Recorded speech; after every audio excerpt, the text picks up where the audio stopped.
Anak-anak, dengarlah pesan orang tua ini. Raya bukan hanya tentang kegembiraan tetapi juga tanggungjawab. Berpada-pada dalam segalanya supaya Syawal kita diberkati. Jangan berlebih-lebih dalam berbelanja, raya hanya sehari, tapi kehidupan berterusan. Jangan sampai habiskan duit hanya untuk kelihatan mewah. Jaga kesihatan, jangan sampai sakit. Lepas raya, makan berpada-pada, kurangkan makanan berminyak dan manis.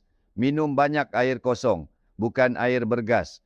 Ingat, kesihatan lebih berharga dari sepinggan rendang. Bermaafan dengan ikhlas, bukan sekadar adat. Jangan tunggu orang lain minta maaf dulu. Hulurkan tangan, bersihkan hati. Hidup ini terlalu singkat untuk menyimpan dendam. Jangan sibuk dengan telefon. Hargai masa bersama keluarga. Letakkan telefon bila berjumpa sanak saudara. Berbual, bergurau dan nikmati masa bersama. Kenangan ini lebih berharga daripada scroll di media sosial. Jangan lupa bersedekah dan ingat mereka yang kurang bernasib baik. Kalau ada rezeki lebih, bantu mereka yang memerlukan. Berkongsi rezeki bukan hanya dalam bentuk duit, tapi juga dalam bentuk perhatian dan kasih sayang.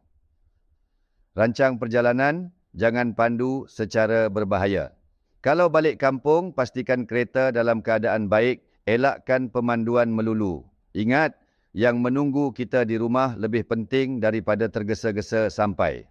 Semoga Syawal ini membawa kebahagiaan, kesihatan dan ketenangan kepada kita semua. Selamat Hari Raya Aidilfitri, maaf zahir dan batin.